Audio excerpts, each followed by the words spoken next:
What's up? It's Pep. I'm sitting here with my brother, Saber. So, we just kicking it. So, here it is, Saber. Here we are. What's up, man? In my studio.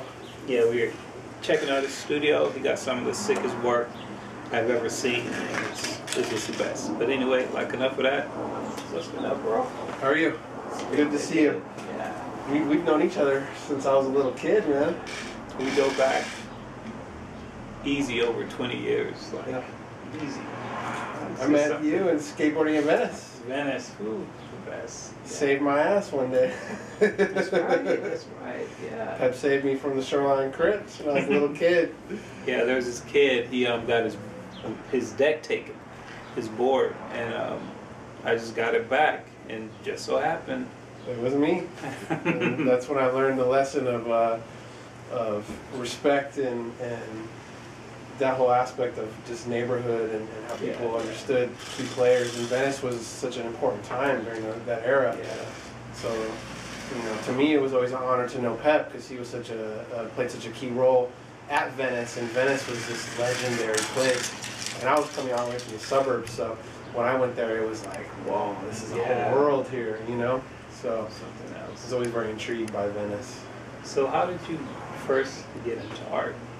That's what I want to know. How I first started getting into art was through my parents, and both my parents were artistic people, and then so they had different jobs and different projects that were happening in my house. So I grew up with seeing that kind of stuff, and then my grandfather was an illustrator out of New York, and he was very successful in his era.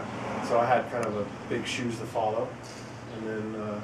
So it just came like natural? It came natural. Yeah, that's cool, man. Yeah, and drawing was one of the things that always kept me balanced and kept my attitude good. It was a kind of a depressurized valve, was to draw.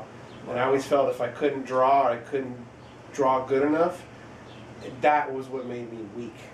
Not my looks or how tough I was or the schoolyard games. It was if I couldn't draw the drawing I was thinking in my head, life was miserable. I've never heard that before. It was very emotionally driven. Cool. Yeah. It's like a true artist. Yeah, it's just one of the things that felt completely natural. I remember in first grade, I sweated this kid, and this is when I knew this is what I wanted to do. And, what do I know about anything in first grade? But I remember telling this kid, like, you better say to everybody that I'm the best artist in the class, or I'm gonna beat you up. Wow. So it's just, and he's like, you're the best. Since a little kid. Wow. I think having so much energy and kind of being one of those emotional energy kids, I think that drawing was the one stabilizing thing that kept me. It's killer. Yeah. And the hunger to get better was overwhelming. Wow. It overtook me. It controlled my emotions, my feelings, my relationships, my friends, everything.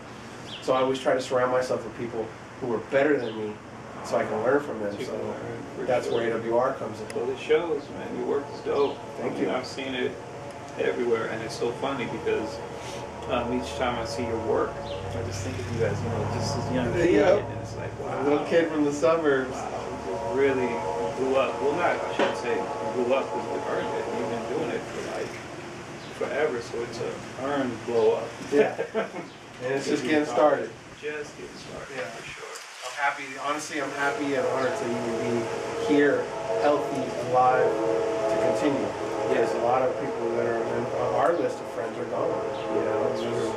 So in essence, we kind of honor that especially that LA life that was back then, the Southern California life where you had great friends and they lost their minds and their souls to drugs and gang activity and the dark life and they died, So in essence, I feel like I'm carrying those people with me too.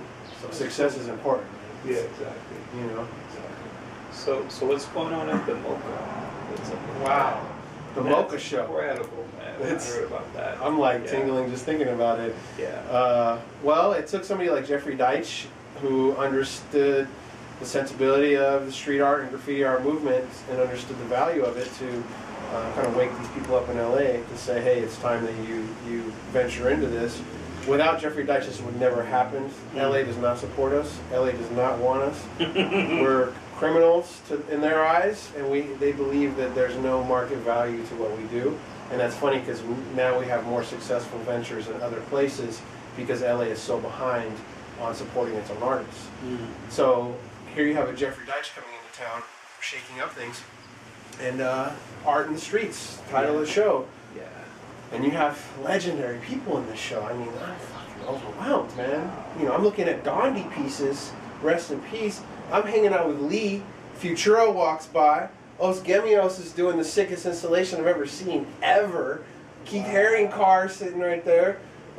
Swoon's going crazy, fucking intensely working on the craziest installation I've ever seen. Wow. Street Market Dudes, I'm hanging out with Reese. He's sketching his book. I'm like, oh my God, this, you know, here they are. Barry McGee's lurking around doing spray water tags and doing crazy fucking bug sprayer tags. And wow. It's an honor to see it and to be in there. And I'm lucky enough. It's about time. It's about time. It's about time. Because some of these dudes are in their 50s already. Yeah. So it's like, you know, it's about time. And we're young. We're the kind of the younger group. And Revoke and Risky and Retina are the people who are with me. You know, I'm with them. We're together in this art show. So Risky did this amazing installation. He has this giant bus. He got an RTD bus and painted the whole thing. They spent 3 days trying to get it in the museum, and it just wouldn't fit. Crazy. What? Yeah. That was cool. So this exhibit is going to be like...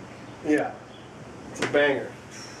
It's Wow. a banger. And of course, with every exhibit, yeah. there's politics and there's things that people don't like, and some people don't deserve wall space and blah, blah, blah. That's with every art show. Yeah. Exactly. So Crazy. there's a lot of haters, there's a lot of complainers, but when they actually look at what's in there, and they stand in front of a Futura piece, they stand in front of a Retina canvas, they stand in front of a Chaz Bojorquez, you know, wild style, they're going to be like, okay, this is the shit, this is the real deal. So, along with 1,000 people that deserve to be in the show, which is a long list, this is just the only beginning. Yeah, this is the beginning. This is the beginning. So, very honored and lucky to be able to represent Los Angeles in this, because this is major, you know. Major. History. Welcome, dude. That's, Yeah. that's They the museum. never liked us, man. That's Now we're crazy. there. Wow. I mean, to be in there, walking around 3 in the morning, 4 in the morning, I'm walking by like, you know, Keith Haring wrapped up paintings. I'm looking at Ramelzie's full entire sculpture garden. Rest in peace. I mean, holy shit, this is major, you know? So it feels good to be a part of it. I want to be first in line. Yeah. Hey, check that out. Yeah. So it's Now, what I want to know is your obsession with spiders. my obsession with spiders. He's crazy about spiders. You want me to get a show? Well, Check here's this out. Well, first let's hear the story, Okay. then we're going to get to that. It's crazy. I've always had this obsession with spiders. Number one, their look, the sleekness of them, the mystery of them, the fact that they're poisonous, and the fact that they spin webs and they're very tricky. I always found very intriguing, but I also used to have really serious nightmares, nasty spider dreams where I'd fall into a black widow's nest, or I would have one in the bed I couldn't find. I mean, can you imagine? Okay, think about going to sleep. That is crazy. Think about that. Think No, about you right said that. when you're about to go to sleep, Wow. you see a big ass spider in your room, and you try to catch it and you can't, and it's 3 in the morning, you're tired, and you got to turn off the lights and go to fucking sleep. You know you're gonna get bit. You know what I'm saying? So Just that right there is like making me whoa. So I always had these really intense dreams, and I felt the need to challenge those dreams because I had to get rid of these dreams, and now they're not as bad. Yeah. And so I just adopted black widows, and I was always obsessed with black widows and the mystique of the magicalness, the wickedness of them. So I started breeding black widows. You know, Crazy. And, yeah, I had about I had 2 containers, and I had about 500 or 600 black widows. And there's a great analogy there, and that is that the black widow babies, the mother takes really good care of them. Okay, and I would feed her crickets. The babies don't eat anything else but each other. So what's really Whoa, interesting? I didn't know that. Yeah, they feed off each other. So that's a great analogy to graffiti in the essence of toys. So the toys eat each other. We all eat each other. You know what I'm saying? And eventually the Wow, I didn't know they grew straight up on feed off each other. So when you're watching them, they're all fighting. They're all in calm position. They all like lock down their own little spaces. But then you'll see them clash, and eventually there's less of them, and a few of them got bigger. Eventually there's 2 or 3 or 4 Out of that many. out of that survive that are the more aggressive and the bigger ones. And the males get eaten. The males are nothing. The males get either treated as food or